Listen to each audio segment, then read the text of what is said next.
Good evening and welcome to our Monday night program here on Globespan 24x7. It's indeed a very great pleasure to have you all back with us tonight. A very warm day in Guyana, a very cold day in New York, but that's the nature of things. We want to thank Nohar Singh for making this program available to us, and of course, Devin Bisu, our technical specialist, for broadcasting it live to all of our viewers. We want to thank you, our viewers, for being here with us. And as we look forward to a very great discussion with the Speaker of the National Assembly. And tonight it is our distinct honor and pleasure again to welcome back for the second time in not so long ago, the Speaker of the National Assembly, the Honorable Manzoor Nadir. Mr. Speaker, welcome. My friends, good evening to you and good evening to all of your viewers and listeners. Thank you. And of course, my co-host, Dr. Rose. Dr. Rose, welcome. Thank you, Charles, and a pleasure being here again with our speaker. Right, Mr. Speaker, I don't normally do this, but I want to talk about it frontally of the events that took place in our National Assembly during the budget presentation. I've asked some of our viewers on social media to give us some questions for the Speaker, and most of the thing that came back to us was the Speaker need to rein in the parliamentarians. And I don't think that is the responsibility of the Speaker. The Speaker cannot determine what a parliamentarian does. But what was told to us is like flying an aircraft, the captain is in charge. Or if you're driving a bus, the driver is in charge. In a parliament across the globe, the Speaker is in charge. So I think there are mixed emotion, mixed feelings in terms of what the Speaker did or did not do when parliamentarians were throwing all these nasty comments about each other. Mr. Speaker, would you want to comment on that and why you didn't stop that earlier? Well, I'm not too sure parliamentarians. First of all, let me say again, good evening to all of your viewers, and also to recognize both gentlemen who I have great respect for. I don't know Mr. Rose much, but Mr. Sugrim and I go back quite some time. About these allegations of what people heard and didn't hear about MPs throwing remarks and nasty comments at each other.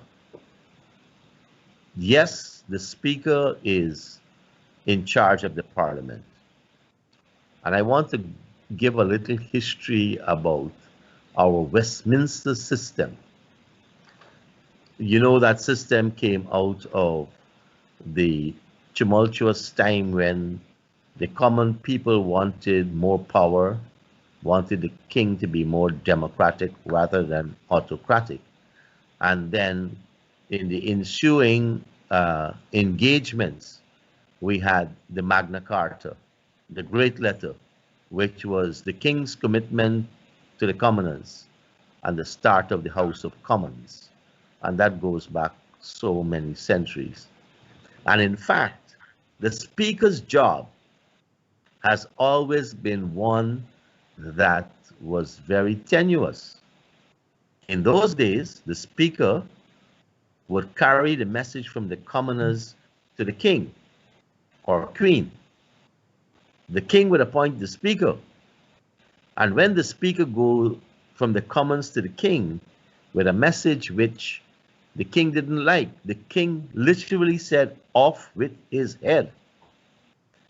And that is why when you're in a tough position, people say, hold on to your head. Wasn't to keep your calm alone, but literally they're telling you when you go to see the king, hold your head, because you are going to be the one that will suffer, not the House of Commons. So in the British system, the Westminster system, in the House of Commons and the relationship with the king, Nobody wanted to be speaker. Nobody wanted to be speaker. And the person who gets nominated and elected for the job, you literally had to drag him and put him in the chair. So the next time you see the first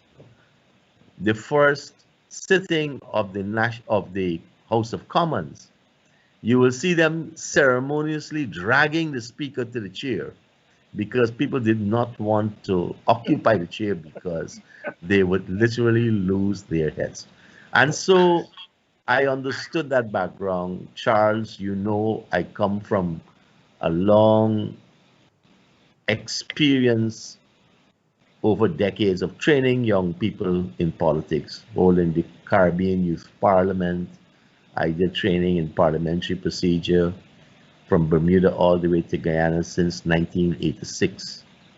Many persons who are around now um, were now uh, getting into their own, and many were not even born.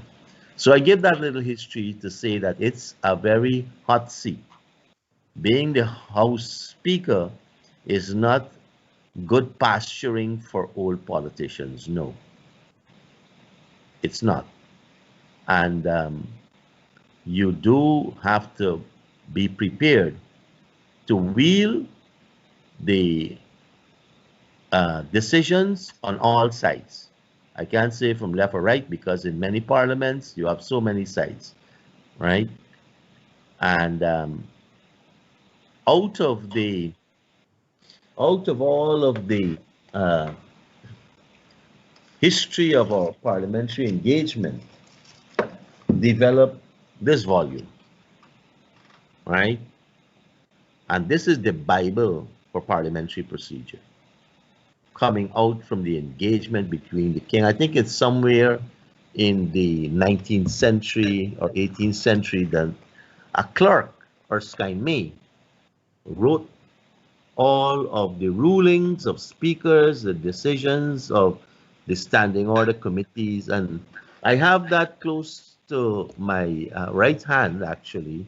Don't know if you would see it Yes, right yes, here. yes. Yeah, I'm seeing it. Yeah, okay. Along, and this is a speaker's corner in my living room, which we operate from, because if we have to do a virtual session, we have the facilities to do it away from the Parliament building or after Chung. Our standing orders, right, which is a simplified version of May's, guide us. That takes precedence.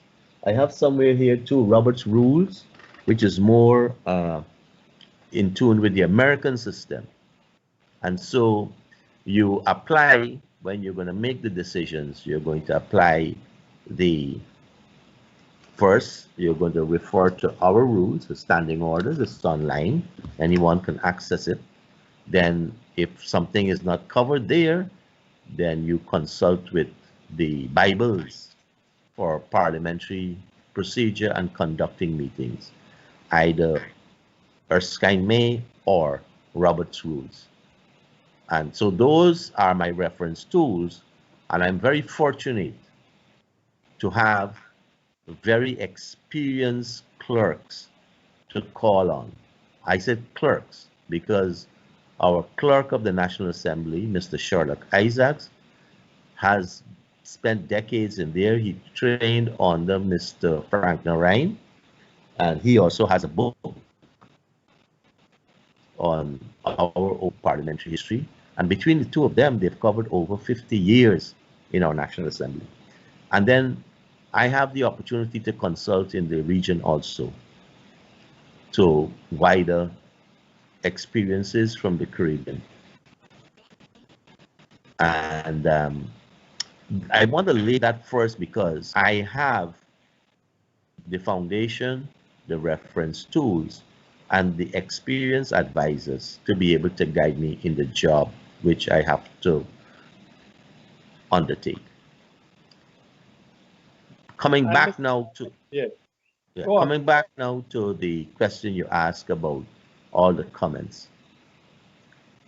All sides will always say things, and speakers have an obligation to ensure that there is order and there is courtesy and decency in the House. That is why you see people bowing to the Speaker acknowledging, because the rules say you must enter the House and exit the House with decorum.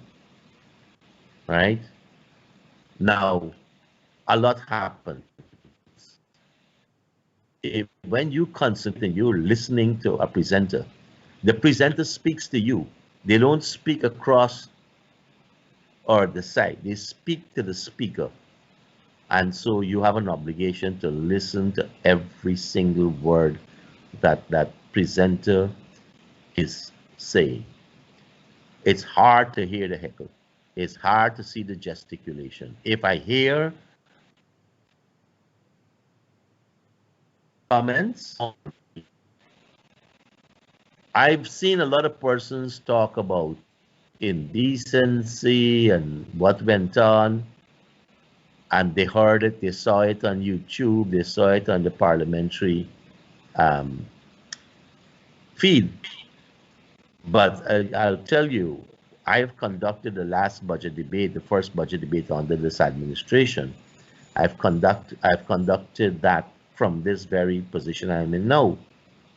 And you don't hear those comments. In fact, what has to happen is the clerk would say to me, "Sir, could you bring some order to the House?" Because when you're getting the feed virtually, you don't hear the noise also.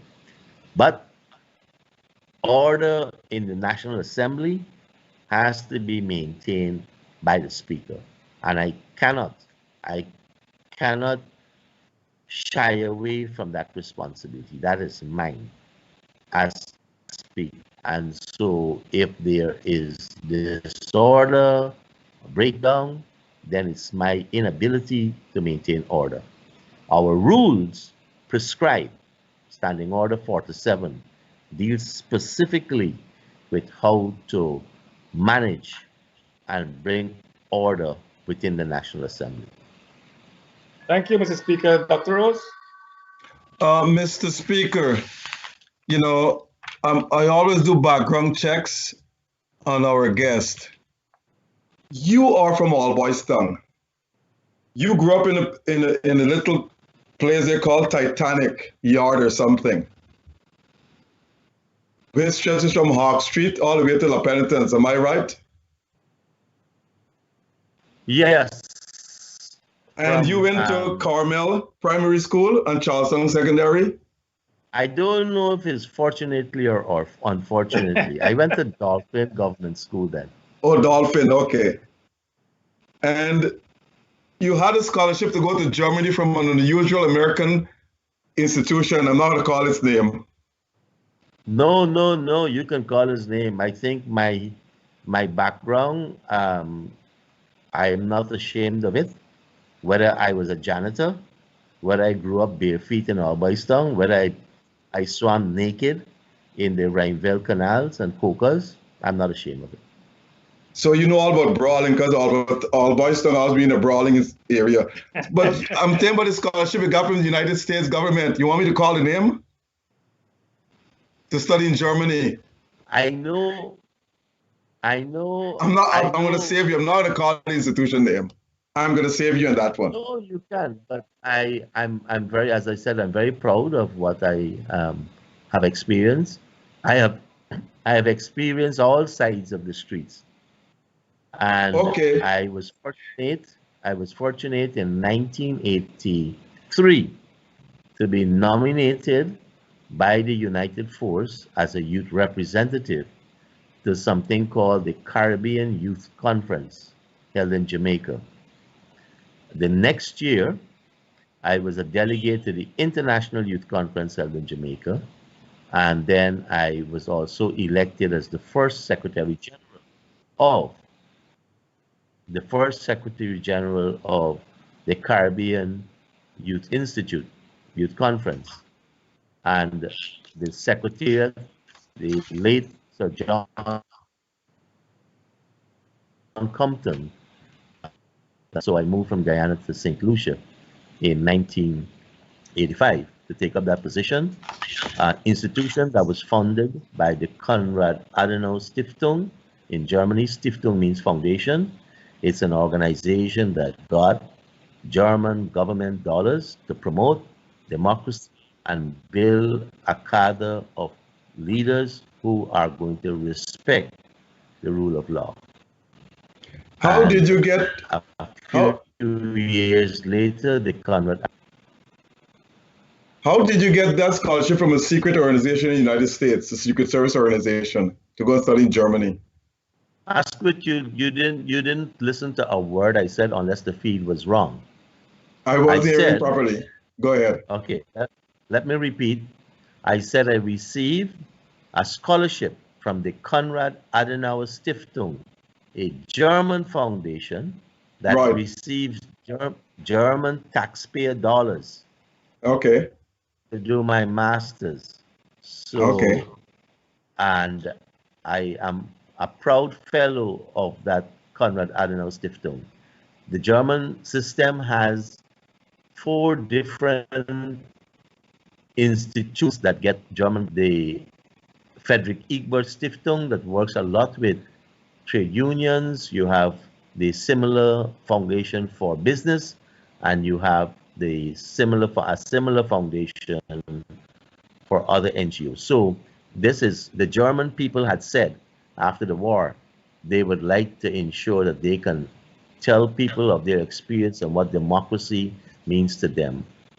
And so they have allocated these funds. In fact, where there could be some nexus is in 1983, Ronald Reagan started the National Endowment for Democracy. Ronald Reagan set aside a few $100 million US, not secret, but United States government dollars to the National Endowment for Democracy and patterned it directly off of the German experience, or the German model, I should say.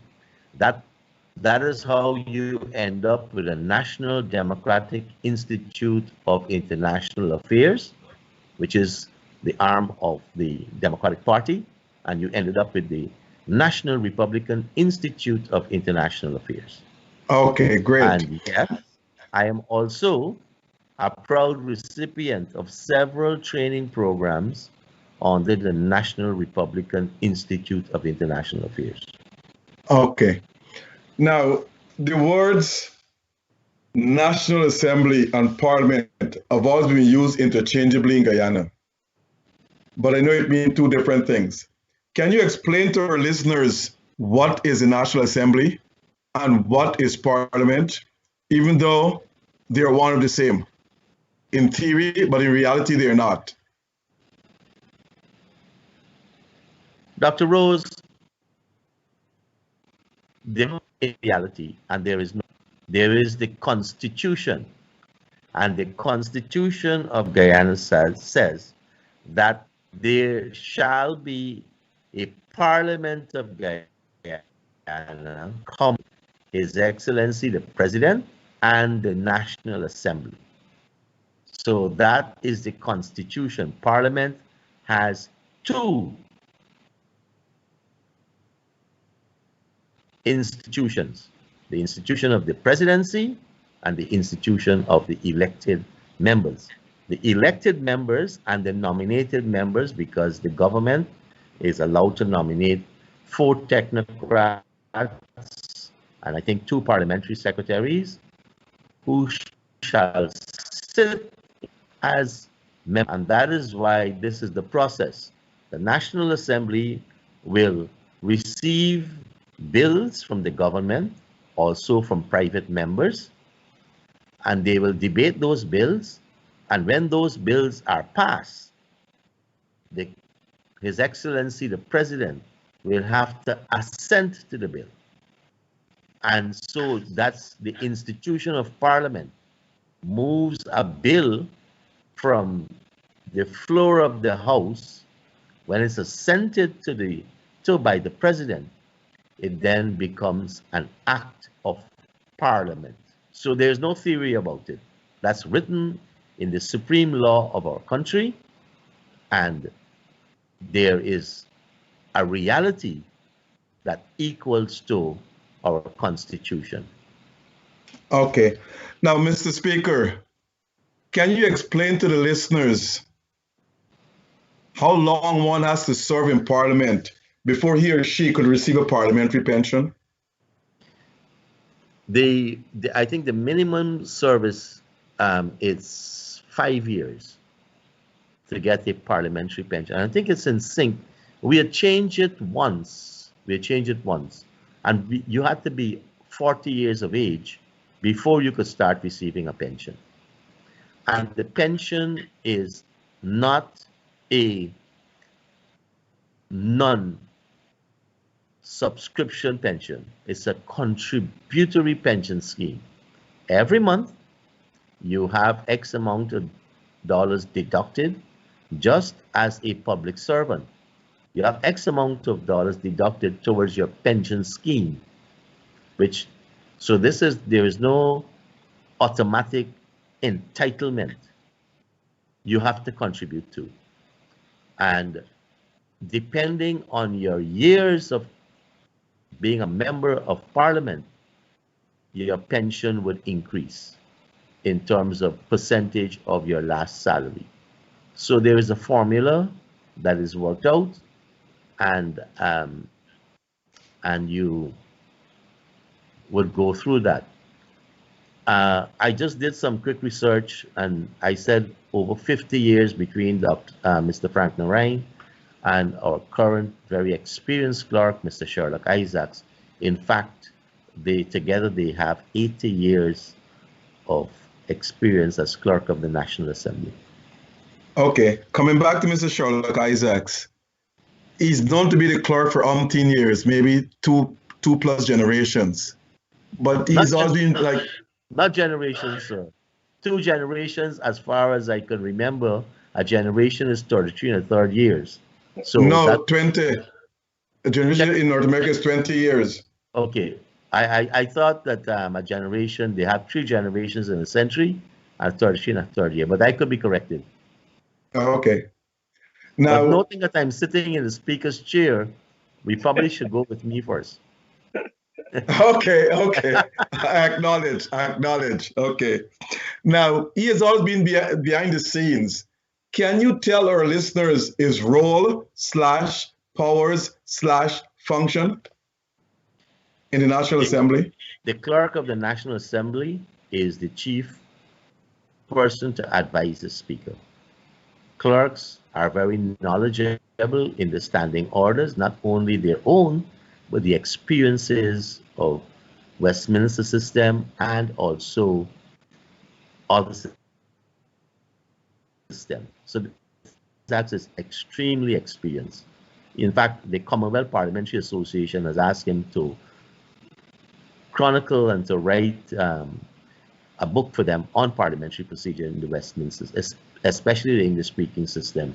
Something he's, in all the duties he's doing, he's continuing to put together.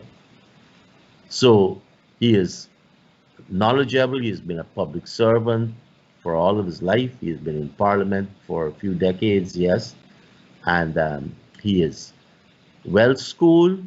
His job is to guide the Speaker. His job is to run the National Assembly, the Parliament, because he also has to interact with the government of the day, the executive. So that's his role. He also is the person who puts together the order paper. I can't decide what goes on the order paper. It's the clerk of the National. Each question and how the question shall be framed, yes, but I seek advice. That's why you have something called a table clerk. So when the bills come in, when the motions come in, when the questions come in, they come to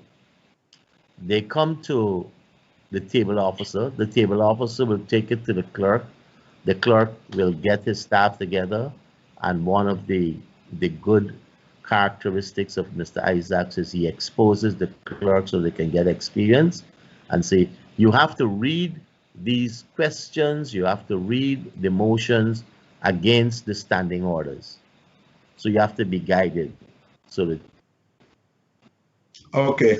and so Mr. Speaker, you've been appointed Speaker. Okay, go ahead. Go ahead. Okay, you've been appointed Speaker without any prior experience as a Speaker. Okay, just before, I just wanted to also end with the many functions of the clerk. The clerk role is not to the Speaker alone. Every single member of Parliament he has to deal with. So he's also like the chief advisor. He has to offer his experiences, his service, his knowledge to every single member of Parliament. Sorry to have interrupted you there. Okay, that's okay. That's okay. Charles, just before you jump back, let me ask you this question, Mr. Speaker. You have been appointed Speaker for the first time without any prior experience. Did you seek advice from former speakers like Raphael Trotman or Minister Ralph Ramkaran or anything of the sort? I have said I'll be guided by rulings, by decisions. And we have a set of rulings. I also have the advice of Mays. I also have the standing orders. And I know that, I'll tell you, for Speaker Raphael Trotman, he has been of great moral support. Okay. Without even me asking, Raphael will say, in fact, last week I had to refer to an email he sent. He says, Mr. Speaker, I want to say to you, when I was Speaker, I was first criticized by the AFC. And the next day, I received a rebuke from the Prime Minister who said I was biased. And he said I contemplated. And later in the day, I tapped myself and I said, I'm doing a good job. Since all two of them are criticizing me. Okay, that's true. That's great. Yeah, let me go back a bit. In terms of research and presenting, in 1985, beginning in 1985, just as a very handsome, eloquent, pioneering young man, I started conducting training sessions in parliamentary procedure for youths running from Bermuda all the way to Guyana. So before I entered Parliament in 1992, I had 7 years of being clerk to the Caribbean Youth Conference, which held 4 small parliamentary youth meetings. We had a zone from to Jamaica, a zone from Turks and Caicos, including the US Virgin Islands, all the way to Antigua. We had a zone from Dominica to Grenada, and then we had a zone Trinidad, Guyana, Suriname. And every year we'd have the annual Caribbean Youth Conference that brought together some 26 territories and over 300 people in a youth parliament. And yours truly used to be the clerk of that activity. So you have some experience, and Mr. Trotman did make contact with you. Charles, over to you. All right. Mr. Speaker, let's get back to you. I'm glad that the question that Dr. Rhoda asked before, I think the first one to preempt it is, when did you enter Parliament for the first time? I think you are one of the longest, or you are one of the most longest serving parliamentarian. Is that so? Not ever. I would have had 23 years. No, in the current dispensation. In the current dispensation, the Honorable Gail Teixeira has been continuously in Parliament since 1992, and perhaps one of the longest serving member of Parliament would have been the Honorable Minister Amna Ali. What was Cameron Jamjatan? And today being International Women's Day, let me say happy International Women's Day to all of our viewers for women alone. I think these days do just bring our attention to the issue of gender equality in opportunity. And so today I want to proudly say Happy International Women's Day to all of your listeners or viewers. Kemraj Ramjatan is also continuously in Parliament since 1992, I think, also. Right, yes, I think so too. So what I'm trying to frame the question after that, Mr. Speaker, is that you have been in Parliament under different speakers. As you said, you're also training the youth parliamentarian in procedures. So the question Dr. would ask is what experience you have, and I think being there itself has been great experience working with different speakers and now taking up that mantle of leadership as speaker. So I think together you have had all the experience and the knowledge, and you have seen other speakers operate, and I think you're fitting in pretty good in that context. I wanted to ask Dr. Rose a question. I don't know how often your interviewees become an interviewer, but I don't know how long it took for you to get your PhD, Asquith. You really want to know? No, what happened is this. I went to school full time for a PhD, and it runs 5 years, and that's a good PhD. But at the end of the 5th year, I told my chairman for the committee, I said, look, I don't want to graduate this year.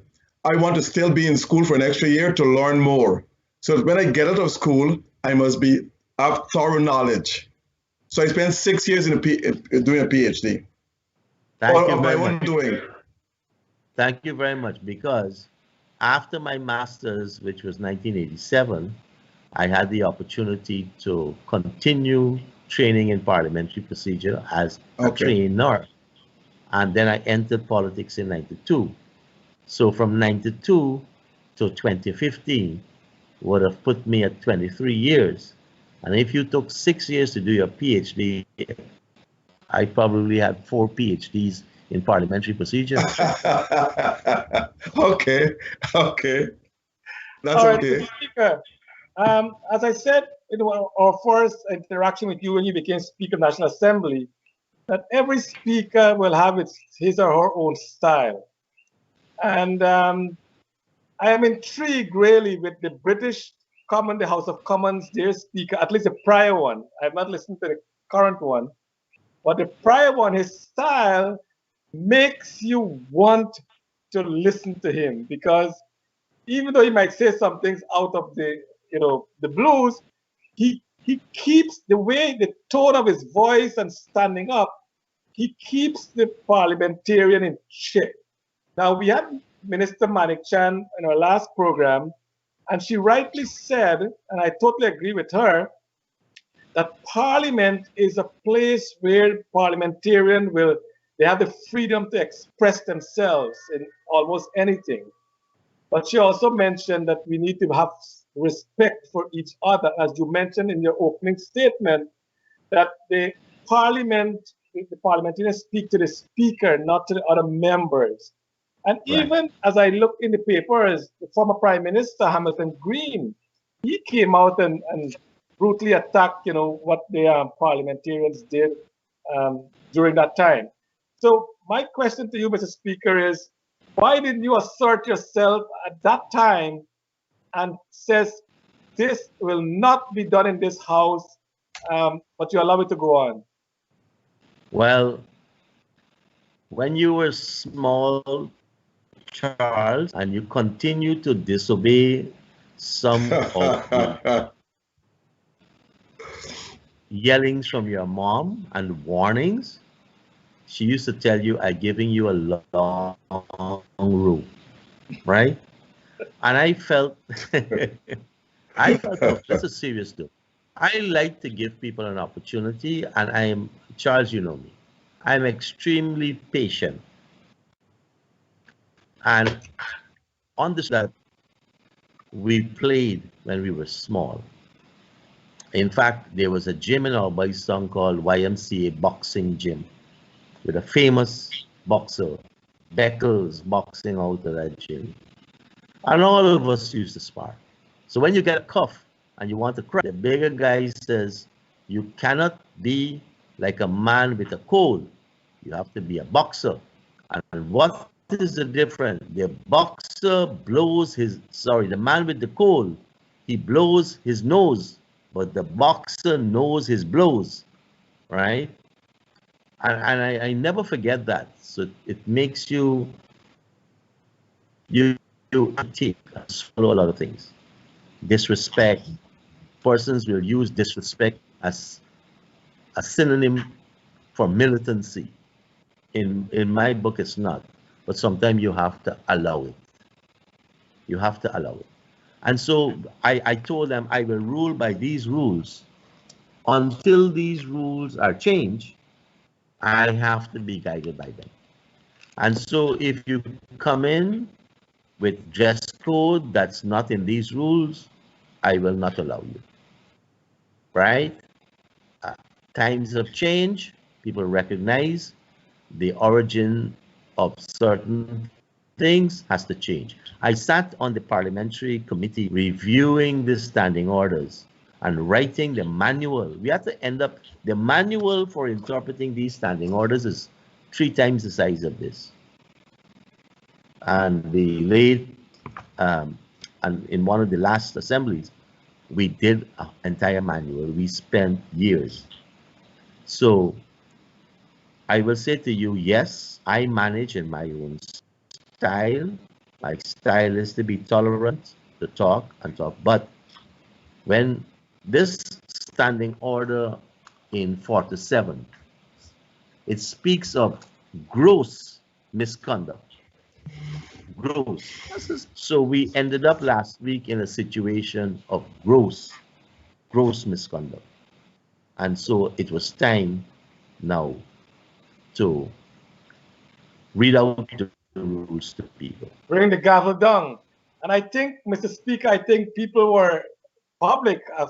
I myself was very impressed when you actually suspend some member of parliament for that sitting for their behavior. And I think that is the message I believe the speaker needs to send. It appears to me, and I might be wrong, it appears to me like the opposition seems to be a very disruptive opposition. I know generally oppositions are, they want to get their voice heard, but this opposition seems to be, or they're giving the indication are that they will be a very disruptive opposition. And I think you have put your as I said, you put the gavel down, and I think people salute you for that. One comment came on the screen. Rajendra Singh, I believe he says that you're a very decent man. I think they take advantage for that decency that you might have. Is that a fair statement? We, I say that we have to be a bit tolerant. I understand decency, yes, but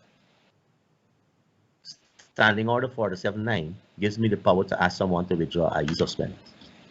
And if it continues, I can ask a minister to move a motion which I entertain immediately for that person to be suspended for 5 days, then 15. So there are rules.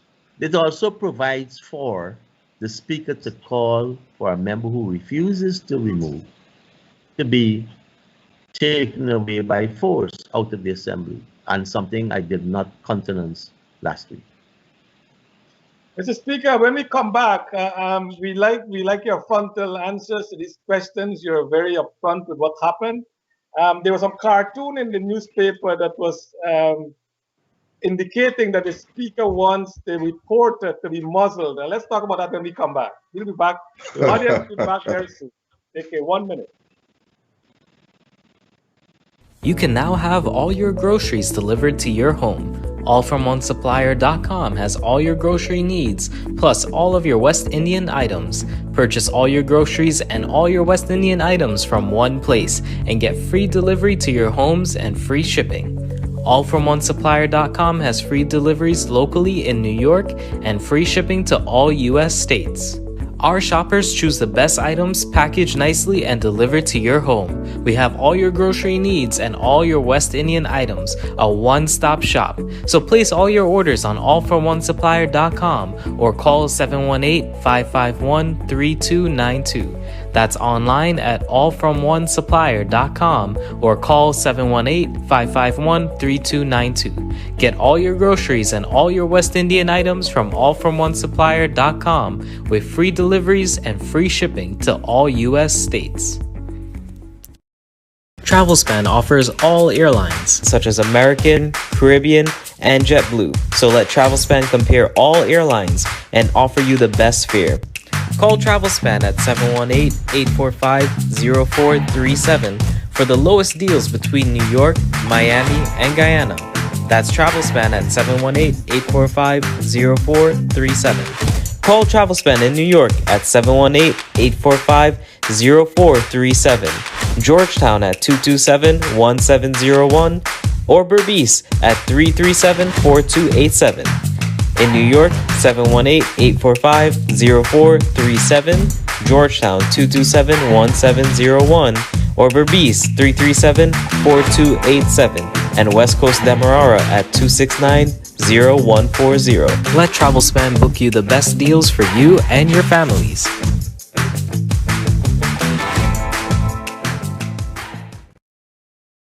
Travelspan now has travel and shipping services. Shop online and deliver to Travelspan to handle all of your shipping to Guyana and Trinidad. Travelspan brings 26 years of experience in the travel business. Travelspan will clear your items and have it available at any of our offices in Guyana or Trinidad. So go online and purchase your item, then let Travelspan handle all the shipping. Shop and ship made easy with Travelspan, with offices in New York, Georgetown, Berbice, West Coast Demerara, and Trinidad. Travelspan, serving you with your airlines and shipping needs. Call in New York 718-845-0437, and in Guyana call 227-1701. That's in New York 718-845-0437, and in Guyana 227-1701. And in Trinidad call 672-2060.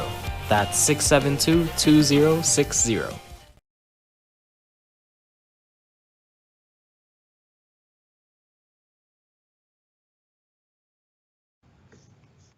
Welcome back to our audience. We want to thank you for staying on with us as we have with us the Honorable Speaker of the National Assembly, Mr. Manzoor Nadir. Mr. Speaker, before we went to break, there was some report, some cartoon in the newspaper saying that the Speaker wanted to muzzle the reporters. And the reporter said, she was kind of, you're not going to do that. What really happened? Is that what transpired in Parliament? Yes. What had happened, I read a newspaper article that attributed comments to members of Parliament that were not speaking, all kinds of comments. And the person who reported assigned names, saying this person said that, that person said that, that person said that. And as a reporter sitting in there to cover the proceedings of Parliament should also observe certain decorum. So if I come and you and I talking and you tell me something, say, boy, I would slap you. Then that will be reported as Member of Parliament, Manzoor Nadir threatened to slap his own colleague, Cabinet Minister Charles Sugrim, right?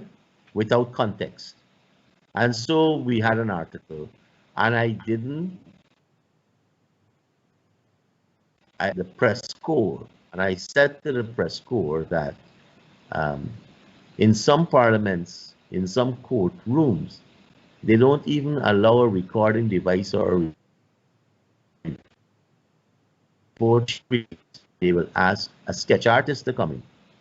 And I remember in Bermuda in 1988, I think it was, the Bermudian House of Assembly had to pass a special resolution to allow our youth parliament to bring in a camera, right? That shows how conservative it is.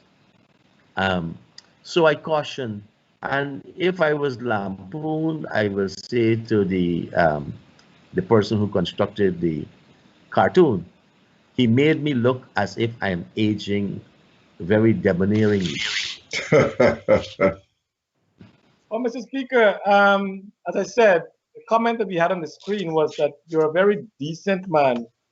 And as speaker, sometimes you got to put aside some decency. And as you have all the laws that and all the rules that support the work of the speaker.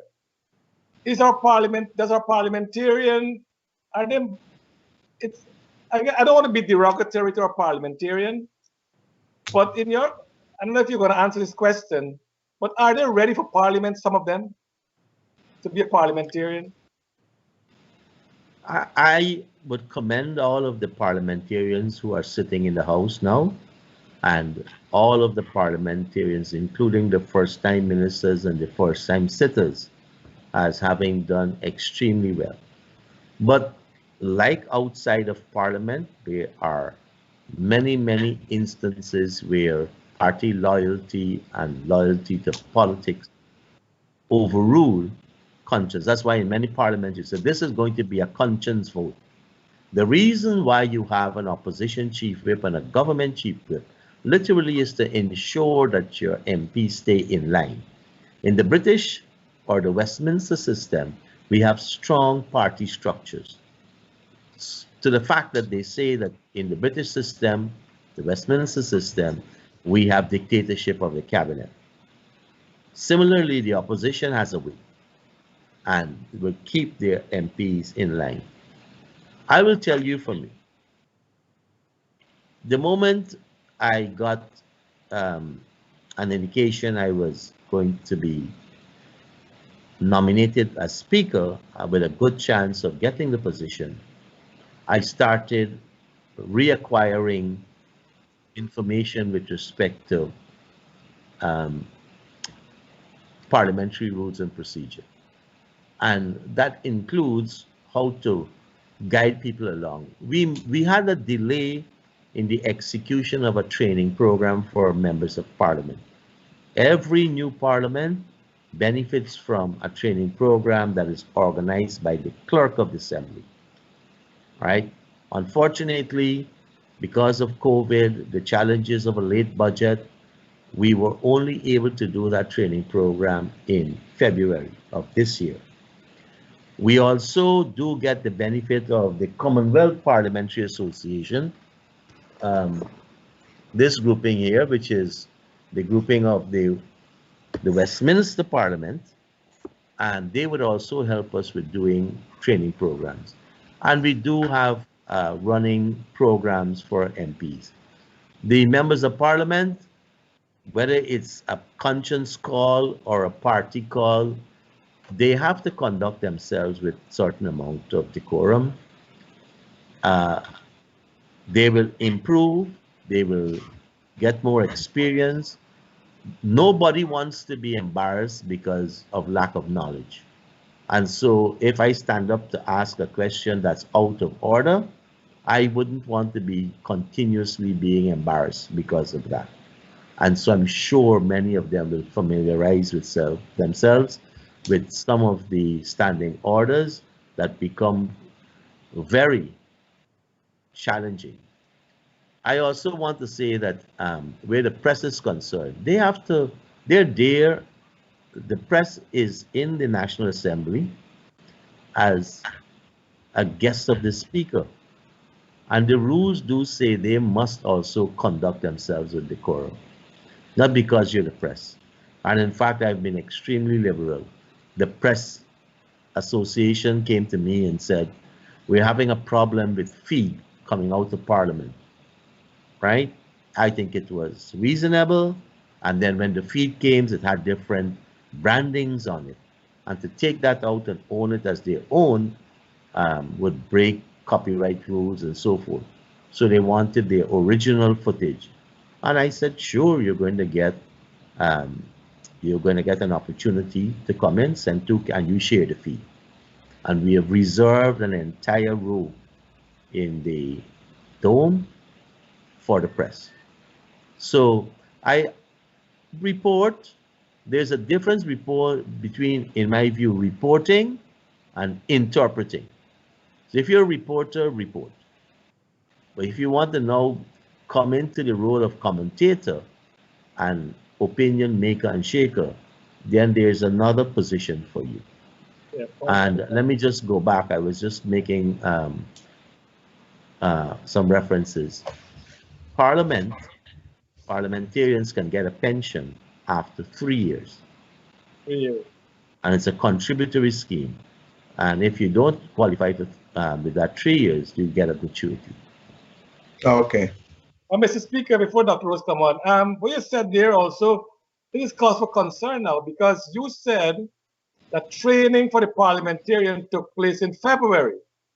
And in March, they behaved like real, someone like, not the decorum of Parliament.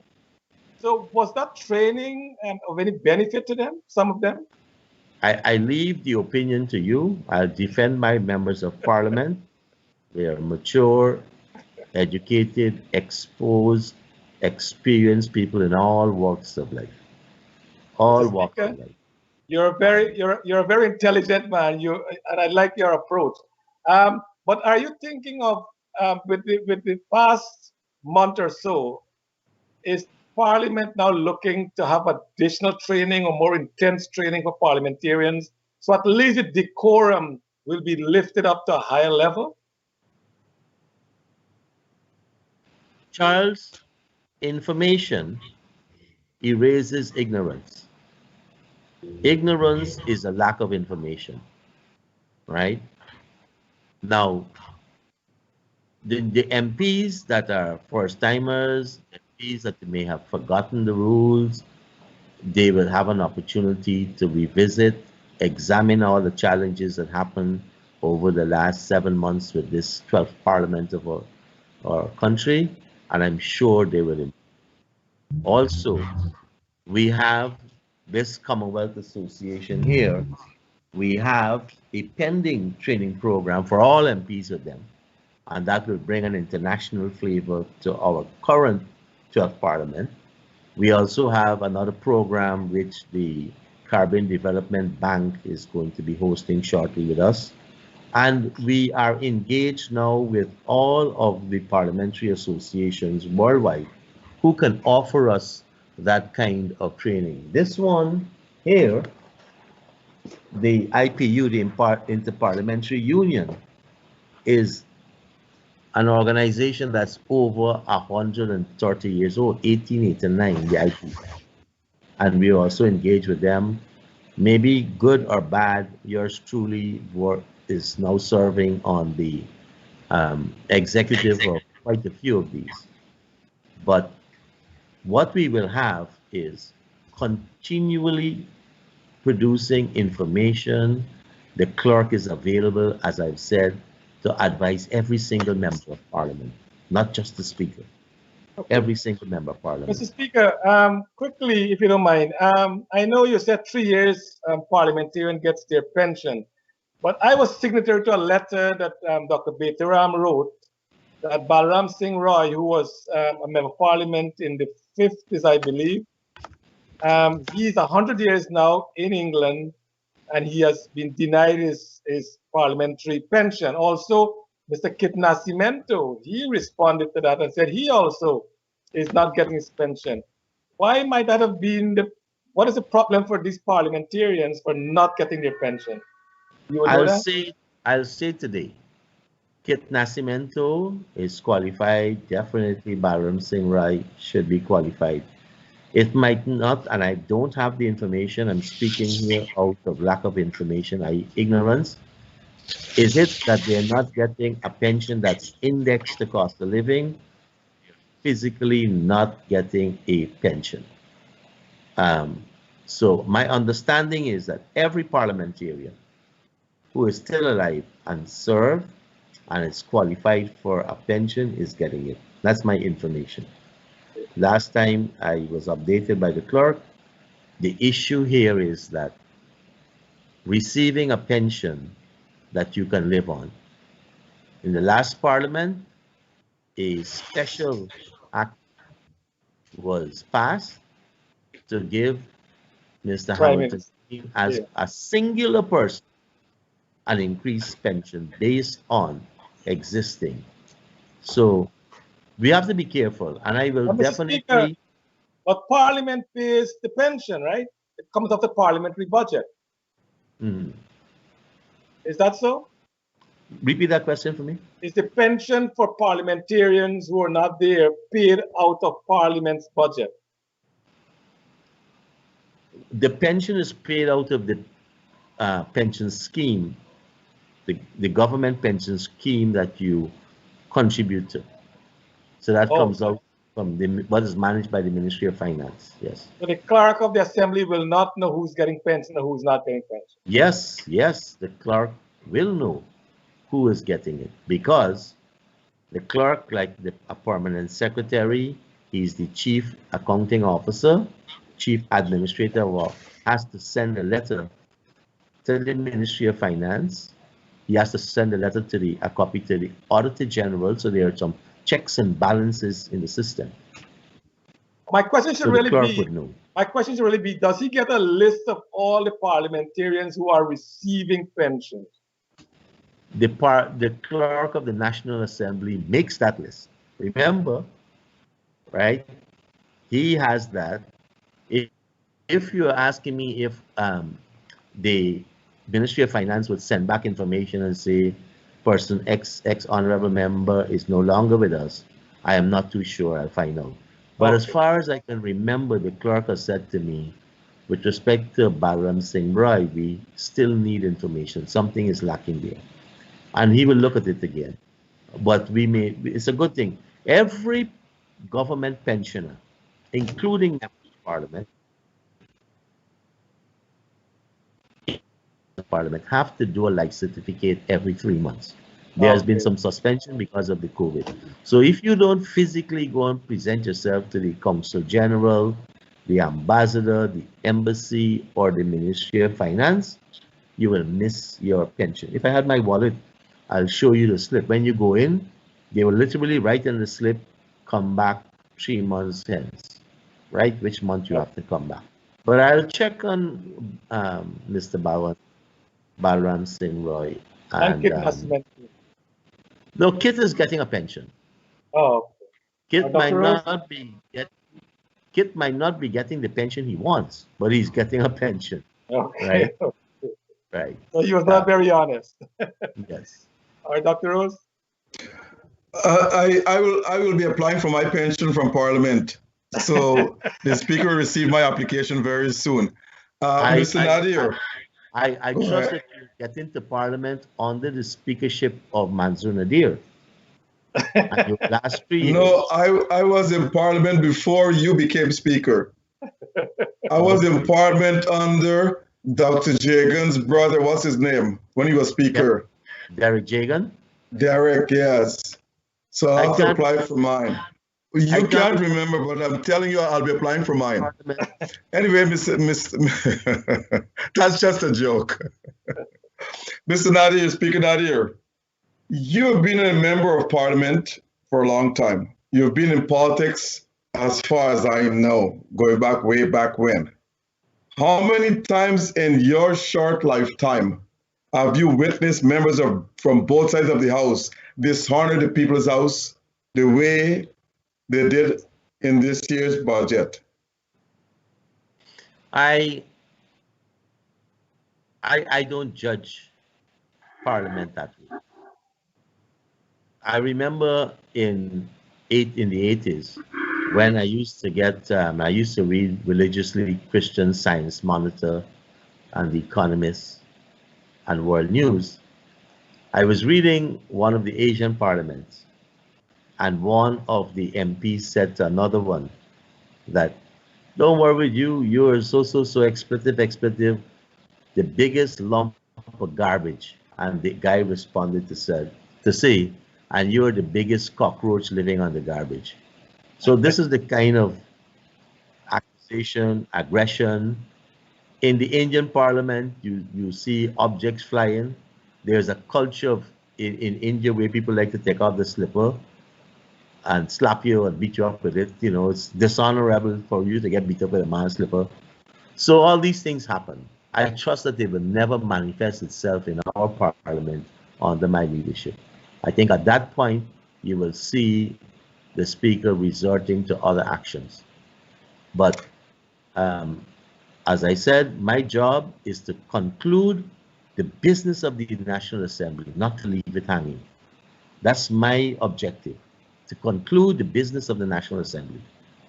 And so I'm firmly focused on that, attaining my objective. Okay. So I could fall, but if that's my objective and that's the objective of the people who I serve, that shall be accomplished. Okay. As Speaker, how did you feel to preside over a parliament with such, what I will term, childish and perhaps silly behavior, including allowing a dildo to be raised in parliament by a member of the assembly? Many times it's context, and in medical teaching, body parts have to be used. Body parts have to be used. That instrument was bought as a chest vibrating equipment, and the honorable member was making the point that that was acquired because the medical people wanted an instrument to vibrate the chest to break up, and that's long as 2017, 2018, before COVID, to break up the mucus in the lungs when persons were suffering from pneumonia type conditions and so. And when the staff, he said, when the staff went to check, that is what they found as that instrument. And so he did use. I have to start clamping down on what we call displays in the house. There is a standing order and a convention that you don't bring displays in the house. In fact, if you look at the House of Commons, you come along hands, right? And you represent the people because you do your homework. And I always admire Winston Churchill because he said, I'm no great speaker, but I'm a great preparer. So he prepares for the occasions. And Asquith, Charles, we have all been to management schools. They don't talk of the 3 Ps. They talk of the 5 Ps. Proper planning prevents poor performance. Right. Right? Now, Mr. Speaker, Guyanese youths, and there's 66% of the population in Guyana are youths, under 40 years old. Look to the National Assembly for inspiring leadership, for role models. What would you say to them after members descended in such personal attacks on parliamentary language and vulgar behavior? In one of my opening remarks after what I consider behavior in the parliament that needs to be highlighted against was something similar. And I said to members of parliament, you're representing a constituency, you're representing political parties, and more particularly, you want to win hearts and minds. And I think the display I saw, the behavior from some, in my view, that's only my view, would not accomplish that objective. Asquith, our population has always been youthful. If you go back 30 years, 65% of the people of our country are in the category of 35 down. So I would be happy to be youthful at 40, I qualify as of now. What I've seen is our young people.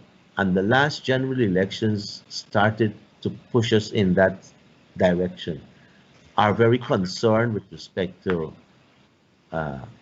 leadership in the country and leadership they look. This parliament has a lot of social media followers. And you and I know if we profile a social media follower, it's going to be predominantly in the age category which you mentioned. So if that category said Manzoor is a weak speaker, right, that will go through, that cohort will go through, right, labeling the Manzoor Nadir as that.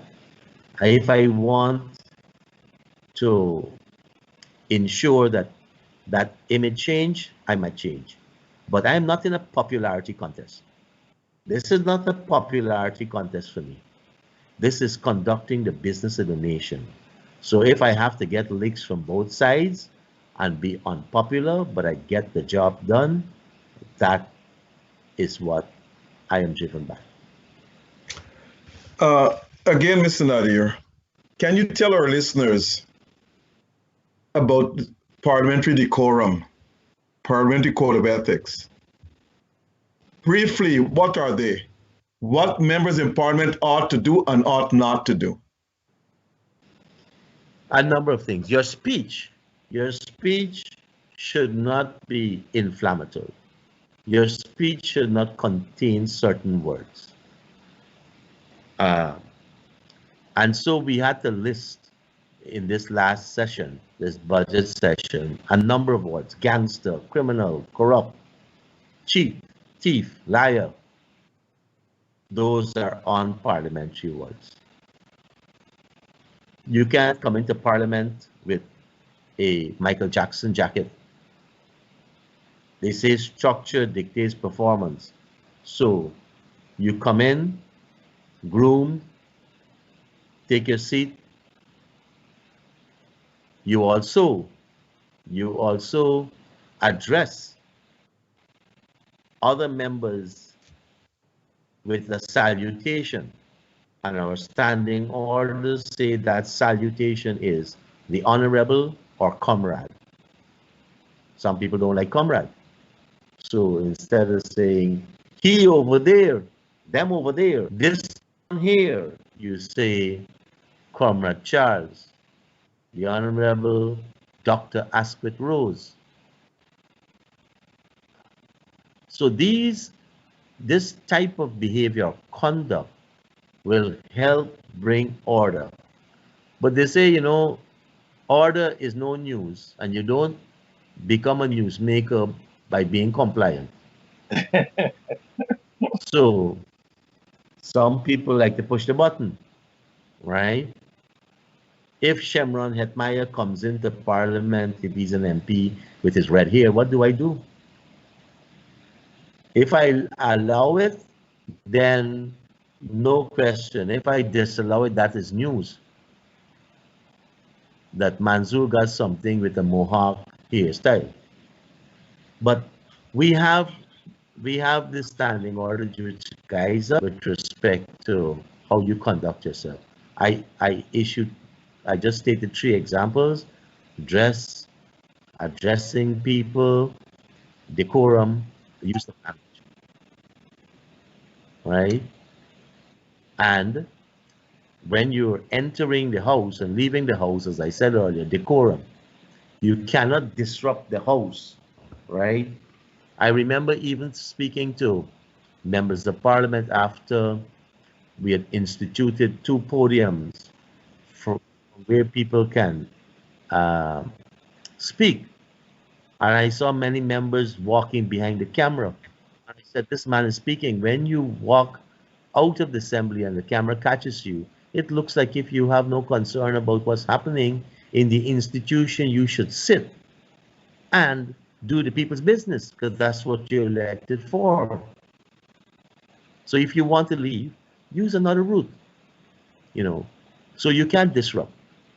And you have, as I said, enter and leave with decorum. You bow to the chair.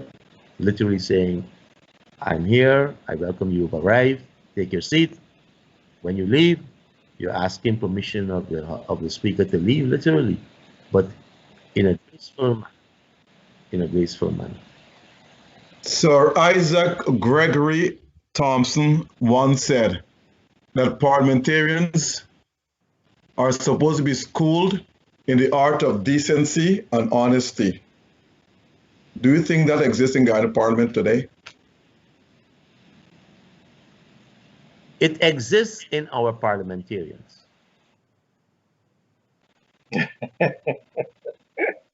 It does. Is it been practiced? It does. Charles' mom and dad has told him what is good behavior. It's in him. He knows. So if he chooses to be deviant, that's another story. So you can't blame the whole neighborhood because Charles, who knows better, chooses to be deviant. Okay. So I will Mr. say, Speaker. Okay, go ahead. Parliament, I will say our member of parliament knows decorum, has decorum, and I bow to their knowledge of decency, honesty, and courtesy. I understand your diplomacy. It's okay. I fully understand your diplomacy. But the question is to you, do you think you're independent in execution of your duties as Speaker? Yes, I am. You are. Now, you suspended some members in the opposition, and they're claiming that members in the government side did similar things too, but they were not suspended. I'm speaking as someone who is objective, not supporting any party. I suspended one member who was on the floor addressing the speaker, and the rule is, once the speaker is speaking, you don't speak back. When the speaker stands on his feet, you sit. When the speaker stands on his feet, it means the person who was addressing the speaker is in serious breach of the standing orders. So that was done, stood, I seated back, and I asked the person 3 times. I didn't see anybody from the other sides. I didn't see Mr. Schumann doing that to me, or another person from the right hand of the speaker. I asked, there is a ruling that the members of parliament, we are not reporters and recorders, not use recording devices. And I cautioned, and I cautioned, and I cautioned, and those that my eyes first caught, I also named them. So if that is being biased by me applying the standing orders to the deviant persons, then I'm biased in favor of the standing orders. Okay. Mr. Speaker, I'm assuming that I don't know the answer to this, but your Deputy Speaker, Mr. Lennox Schumann, will be in Parliament for 2.5 years from what I understood. So when his time comes and he's no longer a member of Parliament, will he still be the Speaker? Deputy Speaker?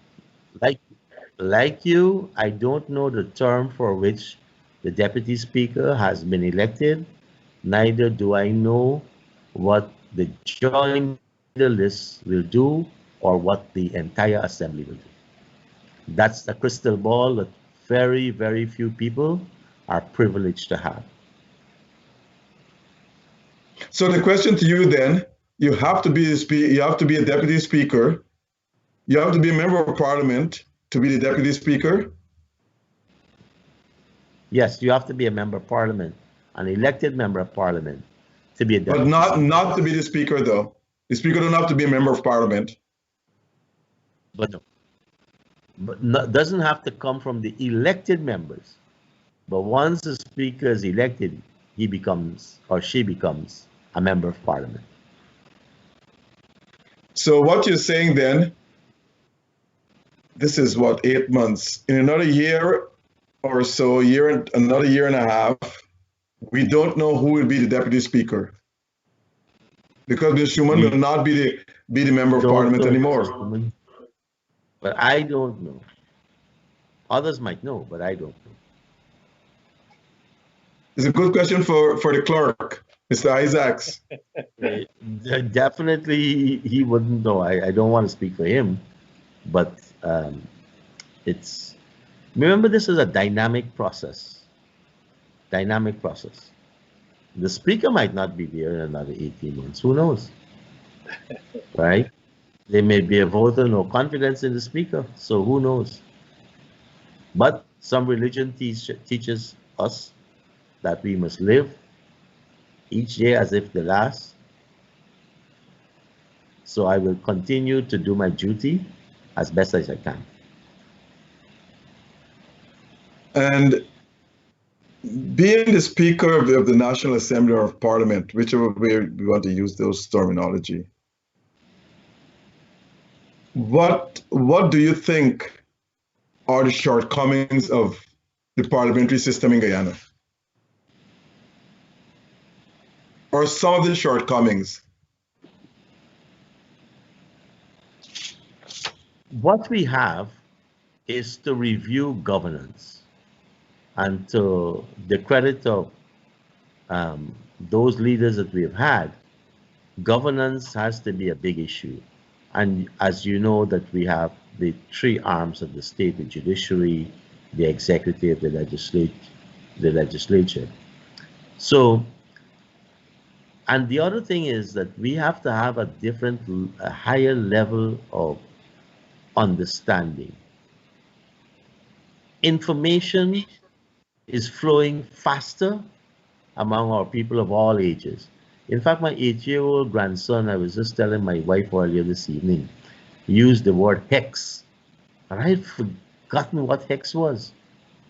But because of all the new video games, and so hex is now coming back into our everyday language. And I don't know when last you heard the word hex, but here is an 8-year-old telling me about hex, right? But we have to be able to get more information. Information, I think, by and large, helps erase a lot of ignorance, but it also strengthens and hardens people to one side or the other. So you will always get the poles pulling you apart. There will be some kind of equilibrium between the poles pulling you apart, and it always is changing. So it's something, society is not dynamic. And I was saying to members of parliament when we talk about decorum, in fact, you don't turn your back to the chair, to the speaker in parliament. I was saying at one time that when I was alluding to the fact that we have to look at the standing orders with respect to the dress code. Why can Mr. Schumann wear his beads and maybe an underwear under the loincloth and come in? That's his national wear, right? You can still find some of his people dressed that way. Why can I come into parliament with a dashiki? Why can't I come into parliament with a kurta or a sari, right? So for me, the rules have to be looked at again, and we have something called the Parliamentary Management Committee, the PMC. And the next meeting of the PMC, I want to put frontally to them, let's look at the dress code. Decorum is also something that we have to talk about. And what I had mentioned a few statements ago, you don't turn your back on the speaker, right? If we don't have a chair in the National Assembly and people crossed off, I guarantee you the tempers will flare. The doomsday clock will move from 5 minutes to 12, closer to the midnight hour. And many times I have to tell all sides of the house. So they get in the enthusiasm, they're saying, you over there, you killed this person. Or they say, you killed this or you did this. And I have to tell them, you're talking to me, I didn't do no such thing. Right? So that's how it gets. So you may have to pull people back, pull speakers, speak to the chair. And anyone who speaks to the chair and not take on the hecklers or get his presentation riddled with talking about you and talking about them instead of comrade, honorable Mr. Speaker, their presentation always falls down. When persons, and I'll say this to all my MPs and all the persons who are looking at your program throughout the world who are in leadership positions and conduct meetings and have to make presentations, if you stick with the decorum, you will see how your presentation is not only one of quality, but one that gains respect, and you yourself become more effective as a leader. My last question to you. Numerous individuals in Guyana, including some ex-members of parliament, including former Speaker Ralph Karan, has condemned the behavior of the parliamentarians there last week and or the week before. Why have you condemned such behavior? As I said, we're in a dynamic situation. When Elvis Presley started first gyrating his hips in the 50s and Chubby Checker started twisting away, it was seen as vulgar. People used to cover their girl children's eyes. When Michael Jackson held his crutch, people emulated that and duplicated it. So times are changing. When I look at the video games that the kids use, 90% of the people in those video games have less clothes than Mr. Schuman wore at the ceremony and opening of Parliament.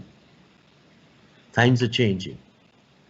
And what hasn't changed is a person must deal with respect for each other, guided by courtesy, and also ensure that when they exit the stage, their heritage, their legacy will be one of enhancing, improving, contributing to the upliftment of society.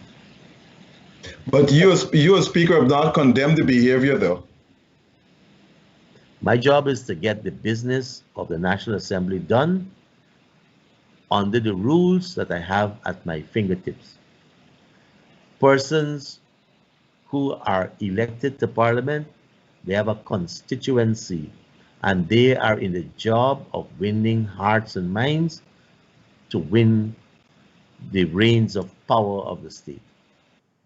And over to you, Charles. Mr. Speaker, we have a friend in New York.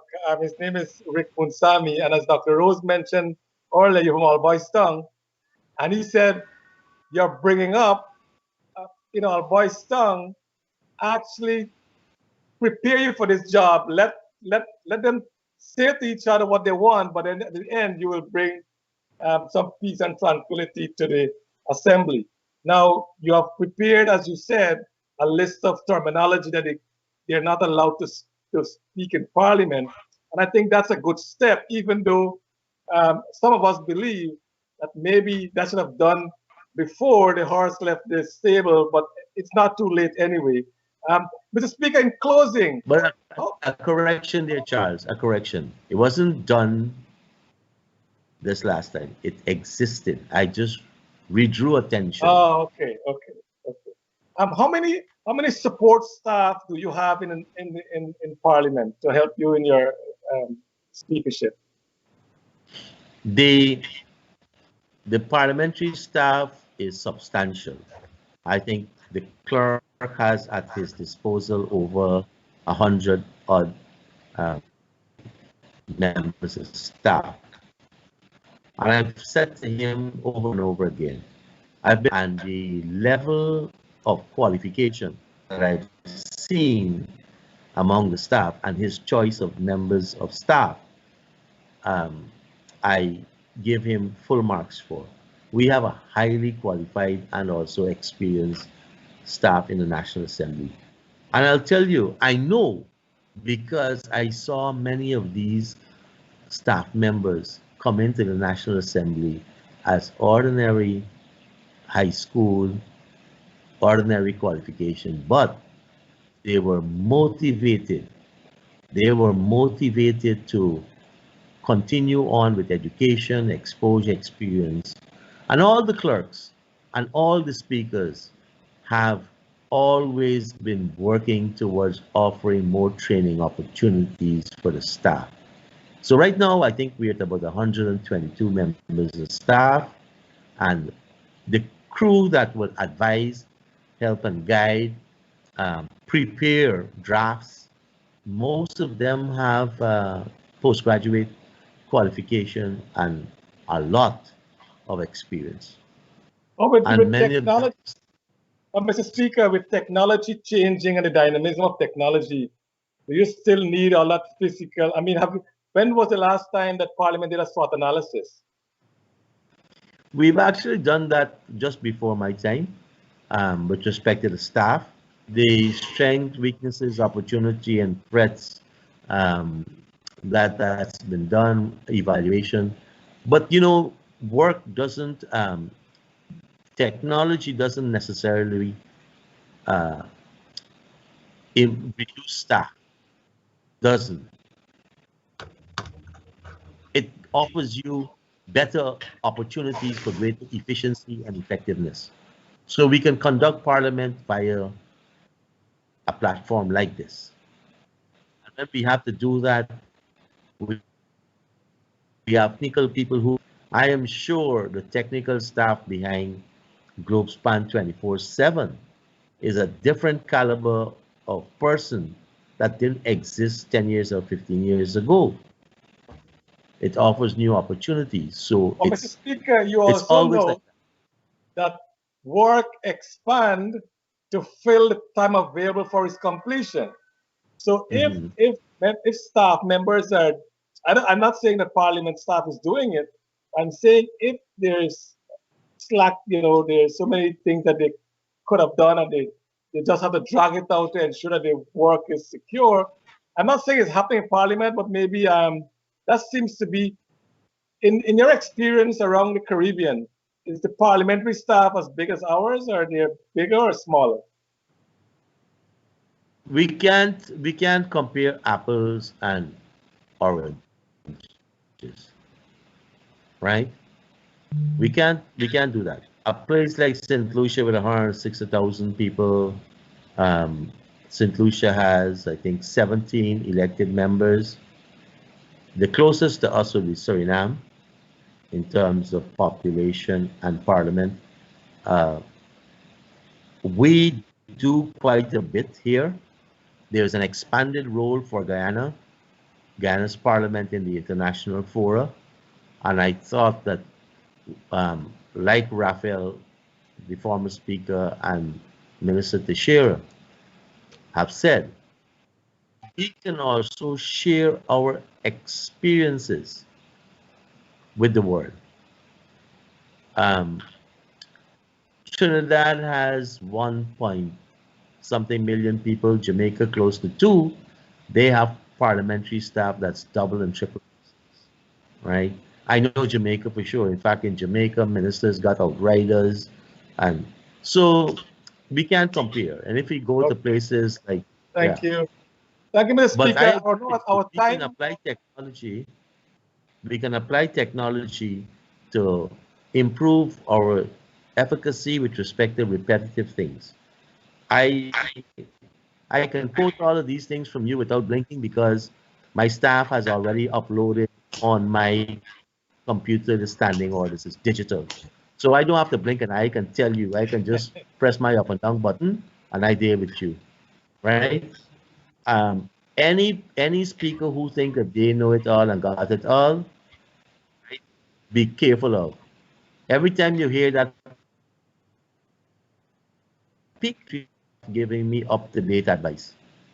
So I can tell you right now, 122, almost all of them have first degrees, right? So I would not come on Globespan like I know it all. I am the paragon of virtue, and I am the peak of intellectuality, and I got the wisdom of Solomon. No way. But you I should. remember proper planning prevents poor performance, and in England, just let me close. They have this difference between solicitor and barrister. A solicitor receives, prepares the case, a barrister argues the case. We used to have it. We went to the I might be a decent, but I will tell you, consulting attorney, I have to do a lot of work on.